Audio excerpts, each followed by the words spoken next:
How can you hire a media buyer for your agency in 2022? I get asked this question a lot, so in this video, I'm going to break down exactly how you can hire your first media buyer for your agency, as well as when you should make that leap. Hey, what's going on everyone, and welcome back to another video. If you're new here, please like and subscribe because I'm going to be giving you one of the most in-depth videos on hiring a media buyer there is. And also, if you'd like to join the free Facebook group using the link below, then please do so. I post every single day about lead generation, marketing, mindset, and so much more. So firstly, the question is when you should hire a media buyer. Now, if you watch a few videos here on YouTube, a lot of them will actually give you conflicting advice. Some people will say you should hire a media buyer from the beginning without knowing how to run ads yourself. And others will say you need to have a few clients before hiring someone. So which is it? Well, look, I can only talk about my first-hand experience, which has been understanding the skill before hiring a media buyer. When I first started my marketing agency, I truly believed I could outsource everything from the start without understanding how it works, and I'd be successful. Now, look, there are many ways to become a successful agency and an agency owner. And look, people have had success doing it this way. So I'm not saying it's impossible, but for myself, it didn't work, and I was doing myself a disservice by not understanding how to run ads. Plus, from the client's perspective, how can you expect them to trust you if you don't know what you're doing? If something goes wrong, what are you going to do about it? No one cares about your business as much as you do, and by not understanding the fundamentals, to me, you're setting yourself up to get in a lot of trouble down the line. First things first is to learn and become a sponge. Watch YouTube videos, join programs, do whatever you need to do to learn the skill of running paid ads for businesses. Luckily for lead gen ads, it's very simple and not as complex as e-commerce, so that is a bonus. When I was just starting out, I was able to set a lot of meetings, but I could never close them because I had no idea about how I can get clients results, right? And when they questioned about it, I couldn't really give them a straight answer because you don't know what you don't know. Now, even if you did have a theoretical knowledge, let's say you've spent a couple of months studying and you know how to write good copy, you know how to make good creatives, but you just haven't applied it yet, I do still recommend doing it yourself.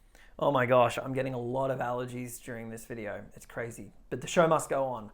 I believe for the first 1 to 3 clients, you should be doing the work yourself so you can understand what it takes to get results, how long it takes to set everything up, and also manage clients accordingly. Most of you watching this video will probably have zero knowledge on paid ads. And in that case, what I recommend you do is watch my full 1-hour tutorial on how to build an SMMA and the video on how to set up Facebook ads. Both will be in the description below. Now, I'm not saying you won't have success if you just hire a media buyer from day one, but I've tried it and it just didn't work for me. So I'm only going to give you what I've done and what I've seen results with. Plus, once I started to run ads, I actually enjoyed it. As an agency owner, I believe you need to understand how everything works. Even if you don't do it and you do end up outsourcing it, you still need to have that knowledge. Okay, so now we understand when you should hire a media buyer and the importance of understanding the process yourself. Now I want to talk about the how. I think many people overcomplicate this process, and I'm not saying it's easy because it's not. It is going to require a lot of time and a lot of mistakes on your end, but it's like anything in business. The benefit for local lead gen is that we can find someone very good for a relatively low amount. So in this portion of the video, I'm going to be covering where you find media buyers, how much you should pay, and what to look for, as well as the overall interview process. Unlike e-commerce, we don't need some super heavy hitting media buyers who've spent $1,000 to $5,000 per day, because our clients won't be working on that sort of a budget. If we are in e-commerce though, then yes, you need to make sure your media buyer has experience with large budgets, because when you start spending $500 or more per day, a lot changes, and that's coming from first-hand experience. I've never personally run with more than $1,000 ad spend per day. So finding the right media buyer can be very challenging, but I like to use sites such as Upwork, Facebook groups, and also LinkedIn. Now, I've personally used Upwork and Facebook groups, and one thing I want to tell you is as much as you're trying to hire them and you're conducting the interviews, they are actually interviewing you as well, because they're also wondering, why should I work with this person? It's a bit of a perspective shift here because, you really need to understand that, if they're good, they're going to be wondering why they should work with you to begin with, especially when you're a beginner with little track record. So you need to sell yourself. Upwork is great, in my opinion, and probably the most popular platform to use, as it really does filter people out who don't fit your needs. So the job description you write needs to be creative and detailed enough for the very best talent to apply. You don't want unqualified applicants coming through because you're just going to have to mentally sort through it all. And I know you don't want to do that for hours on end. You want to have vetting questions for them to answer so you can really see who is a good fit and who is not.